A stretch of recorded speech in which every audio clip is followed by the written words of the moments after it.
Hello guys, welcome back to my channel. अभी हम बहुत इजी सा टॉपिक डिस्कस कर रहे हैं, उसके बेस पे कुछ एमसीक्यूज डिस्कस करेंगे। टॉपिक है distance, displacement and the uniform motion. तो हम ज़्यादा टाइम वेस्ट ना करते हुए हम शुरू करते हैं। क्वेश्चन नंबर 1 है आपका।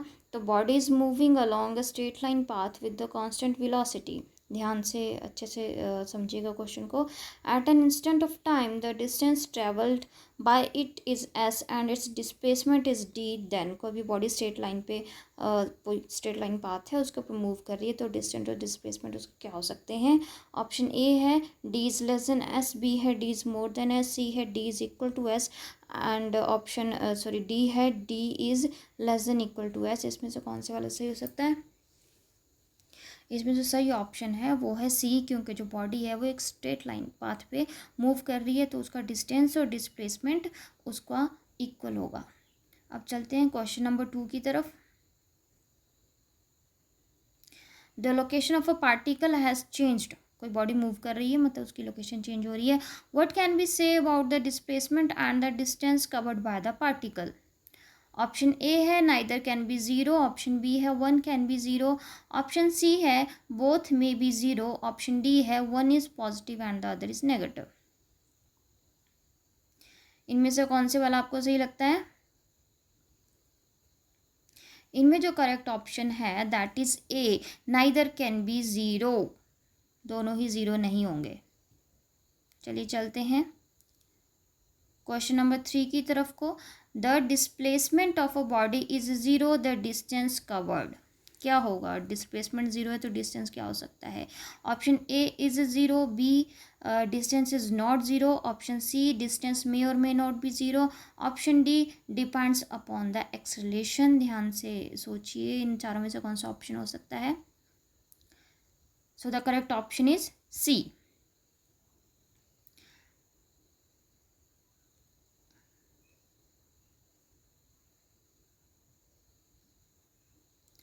इसमें आपका करेक्ट ऑप्शन है ऑप्शन सी।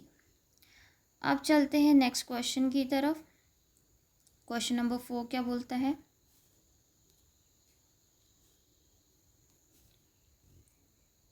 हाँ, तो क्वेश्चन नंबर 4 में देखिए कि इन 1 सेकेंड, 1 सेकेंड के अंदर a particle goes from A to B. तो पार्टिकल है वो ए से बी तक मूव कर रहा है आपका।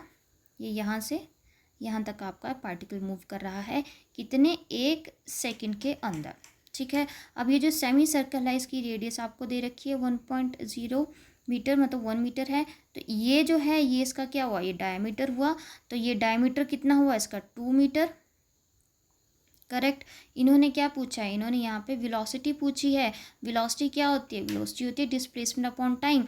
आपकी बॉडी मूव कर रही है ए से लेके बी तक, बॉडी मूव कर रही है ए से लेके बी तक, तो डिस्प्लेसमेंट क्या होगा, ये वाला सर्कल ए से बी वाला, या फिर ये स्ट्रेट लाइन ए से बी वाली। तो आपका डिस्प्लेसमेंट होगा ए से बी, ये जो डायमीटर डिनोट कर रहा है ये वाला आपका डिस्प्लेसमेंट होगा। तो इसकी आपके पास जो डायमीटर है, डायमीटर इज इक्वल टू इसका डिस्प्लेसमेंट होगा, वो कितना है, 2 मीटर।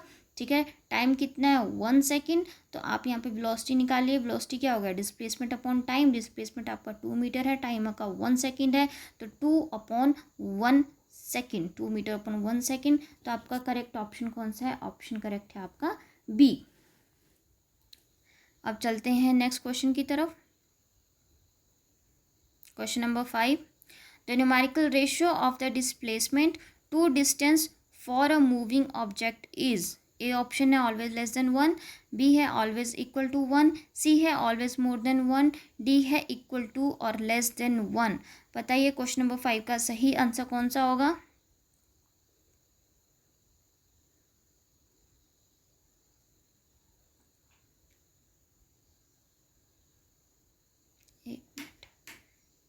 इसका जो सही आंसर होगा क्वेश्चन नंबर 5 का, that is D, equal to और लेस देन 1। ये वाला इसका सही आंसर होगा। अब चलते हैं क्वेश्चन नंबर 6 की तरफ। Which of the following can be zero when a particle is in motion for some time. कोई बॉडी अगर मूव कर रही है तो इनमें से कौन सी वाली क्वांटिटी है जो कि ज़ीरो हो सकती है। ऑप्शन ए है डिस्टेंस, बी है डिस्प्लेसमेंट, सी है स्पीड, डी है नन ऑफ द अबव। कोई बॉडी मूव कर रही है तो डिस्टेंस भी वो कुछ ना कुछ कवर कर रही होगी, अब वो मूव कर रही है तो कुछ ना कुछ स्पीड भी होगी उसकी, सिर्फ क्या बचा है डिस्प्लेसमेंट। डिस्प्लेसमेंट ही है एक वैल्यू जो कि बॉडी मूव करने के बाद भी जिसका डिस्प्लेसमेंट ज़ीरो हो सकता है अगर वो जिस पॉइंट से चली है मूव करने के बाद वो उसी पॉइंट पे वापस आ जाए। तो सिर्फ एक डिस्प्लेसमेंट है जो कि आपका ज़ीरो हो सकता है, सिर्फ डिस्प्लेसमेंट है जो कि आपका ज़ीरो हो सकता है। तो आपका करेक्ट आंसर है आंसर बी। अब चलते हैं नेक्स्ट क्वेश्चन की तरफ। क्वेश्चन नंबर 7 बोलता है if distance covered bye a particle is zero what can you say about displacement. अगर डिस्टेंस ज़ीरो है तो डिस्प्लेसमेंट क्या हो सकता है। ऑप्शन ए है इट मे और may not be zero, B है it can be zero, C है इट इज़ नेगेटिव, डी है इट मस्ट बी ज़ीरो। इन चारों में से कौन सा ऑप्शन आपको लगता है कि करेक्ट हो सकता है अगर डिस्टेंस ज़ीरो है तो। इसमें जो आपका करेक्ट ऑप्शन है वो ऑप्शन है that is D, it must be zero. Correct 7 का है डी। अब चलते हैं 8 की तरफ। बहुत इजी है ये तो आप खुद बता सकते हैं कि which of the following is a one dimensional motion. तो इसका आंसर आपके पास डी आएगा, motion on a straight track. अब चलते हैं नेक्स्ट क्वेश्चन 9 की तरफ। A man of height h walks a straight path towards a lamp post of height h with velocity v। कोई भी मैन है जिसकी हाइट h है वो भी वेलोसिटी के साथ मूव कर रहा है किसी लैम्प की तरफ को जिसकी हाइट h है। Then velocity of the edge of the shadow on the ground will be. इसको आप सॉल्व करिए। इसका करेक्ट आंसर कौन सा होगा। इसका जो करेक्ट आंसर होगा that is option B. Okay अब चलते हैं क्वेश्चन नंबर 10 की तरफ। क्वेश्चन नंबर 10 है ये जो आपको फिगर दे रखी है इसमें एक आपके पास पार्टिकल है। ये आपके पास जो फिगर दे रखी है इसमें टाइम और डिस्प्लेसमेंट शो कर रखा है और इसमें दो पार्टिकल हैं पी एंड क्यू जो कि मूव कर रहे हैं। तो उनका टाइम के साथ साथ वो कैसे डिस्प्लेसमेंट है तो वो इस डायग्राम के थ्रू बता रखी है। तो इनमें से कौन से वाला करेक्ट होगा। आपको 4 ऑप्शन दे रखे होंगे, चलिए हम ऑप्शंस को रीड करते हैं। ऑप्शन ए है कि both P and Q move with the uniform speed. B है और आपका ऑप्शन बी है कि P is accelerated, Q is related. Option C है both P and Q move with uniform speeds but the speed of P is more than the speed of Q। Option D है both P and Q move with uniform speeds but the speed of the Q is more than speed of P। इसमें से आप correct answer बताइए 4 options में से कौन से वाला होगा। So the correct option is C, both P and Q move with the uniform speeds but the speed of the P is more than the speed of Q। अब चलते हैं क्वेश्चन नंबर 11 की तरफ। The distance traveled by a body is directly proportional to the time taken। Its speed क्या होगी। A increases, B decreases, C becomes 0, D है remains constant। बताइए 11 में कौन से वाला आपका आंसर करेक्ट होगा।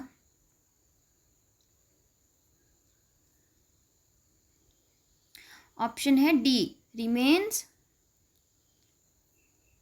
constant। यस अब चलते हैं क्वेश्चन नंबर 12 की तरफ।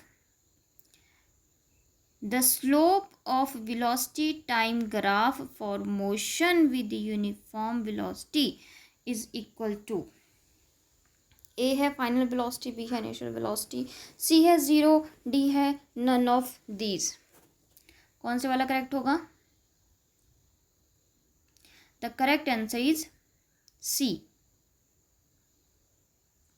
This is the correct answer. अब चलते हैं क्वेश्चन नंबर 13 की तरफ।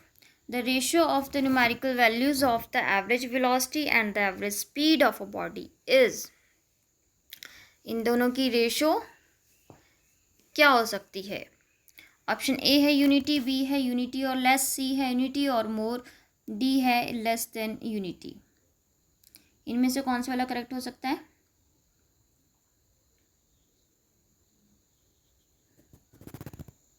Correct option is B, unity और लेस। अब चलते हैं क्वेश्चन नंबर 14 की तरफ को। The slope of the tangent drawn on the position time graph at any instant is equal to the instantaneous.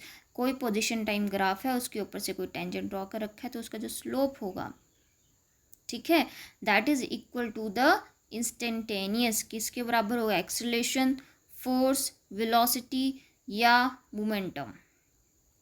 बता सकते हैं, बहुत ही सिंपल है। पोजीशन टाइम कौन से किसके फॉर्मूले में आता है? पोजीशन टाइम एक्सेलरेशन के फॉर्मूले में आएगा, फोर्स के फॉर्मूले में आएगा, वेलोसिटी के फॉर्मूले में आएगा, या फिर मोमेंटम के फॉर्मूले में आएगा। Correct option is option C. चलते हैं नेक्स्ट क्वेश्चन की तरफ। Question number 15, the displacement time graphs of two particles A and B are straight lines making angles of 30 degree and 60 degree with the time axis। ठीक है जी, कोई भी दो particles हैं ए एंड बी, उनका ग्राफ बना रखा है, ग्राफ है, डिस्प्लेसमेंट टाइम ग्राफ दे रखा है, तो दोनों की दोनों बॉडी टाइम एक्सिस के साथ एंगल बना रही है 30 डिग्री एंड 60 डिग्री का। So if the velocity of A is V A and the velocity of B is V B, then the value of V A upon V B is, यानी कि इन दोनों bodies ए और B जो कि time axis के साथ 30 degree 60 degree का angle बना रही है अपनी डिस्प्लेसमेंट टाइम ग्राफ के अंदर, उनकी वेलोसिटीज़ की रेशो क्या हो गई? इनमें से ऑप्शन ए है 1/2, ऑप्शन बी है 1/√3, ऑप्शन सी है √3, ऑप्शन डी है 1/3। ध्यान से क्वेश्चन को पढ़िए और आंसर बताइए। इस तरीके से इसको सॉल्व करेंगे। आपको वी ए दे रखा है, वो आएगा आपके पास tan 30 डिग्री, वी भी आएगा आपके पास tan 60 डिग्री। आपको क्या करना है, वहाँ पे एक स्लोप ड्रॉ करना है दोनों ग्राफ्स के अंदर। तो यहाँ से आपके पास वेलोसिटीज़ की आप रेशो निकाल लेंगे, tan 30 अपॉन tan 60 करके आपके पास जो आंसर आएगा वो है 1/3, यानी कि ऑप्शन डी आपका करेक्ट है। आपका करेक्ट ऑप्शन है ऑप्शन डी 1/3। अब चलते हैं नेक्स्ट क्वेश्चन की तरफ। What is the rate of change of velocity of an object in uniform motion. Uniform motion के अंदर rate of change of velocity of an object क्या हो सकती है? ए ऑप्शन है ऑलवेज इक्वल टू 0, बी है ऑलवेज लेस देन 1, सी है always greater than 1, D है आइदर लेस देन और इक्वल टू 1। इनमें से क्या हो सकता है correct answer?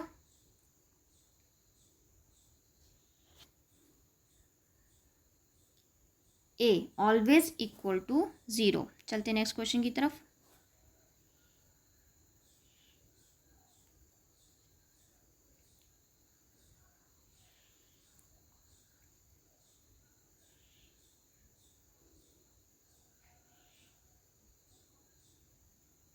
Question number 17, choose the wrong statement from the following. गलत वाली स्टेटमेंट बतानी है आपको इसमें। ए है the motion of an object along a straight line is rectilinear motion, B है the speed in general is equal than the magnitude of the velocity, option C है slope of the displacement time graph gives the velocity of the body, option D है the area under the velocity time graph gives the displacement of the body. इन चार में से आपको बताना है गलत वाली स्टेटमेंट कौन सी है।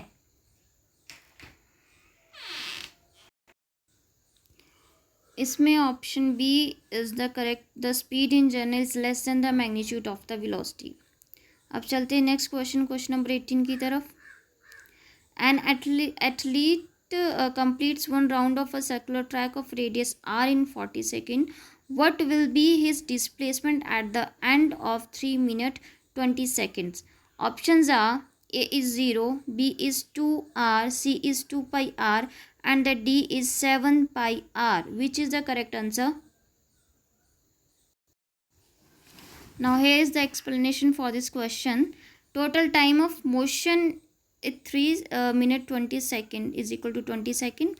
as time period of the circular motion is 40 seconds, so in the 20 second athlete will complete 5 revolutions, that is he will be at the starting point, यानी कि उसका जो डिस्प्लेसमेंट होगा वो इक्वल टू 0 आएगा, वो जिस पॉइंट से चला था घूम फिर के वापस उसी पॉइंट पे आ गया है, so the displacement is 0, so the correct option is option A. Next question is question number 20. Consider the following statements and select the incorrect statement. First statement is the magnitude of the instantaneous velocity of a particle is equal to its instantaneous speed. Second statement, the magnitude of the average velocity in an interval is equal to its average speed in that interval. Third statement, it is possible to have a situation in which the speed of the particle is never 0 but the average speed is an interval is 0. Statement 4, it is possible to have a situation in which the speed of the particle is 0 but the average speed is not 0. इन चारों में से आपको incorrect statements बतानी है कौन सी है.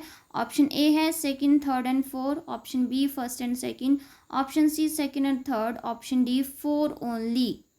Can you give the answer?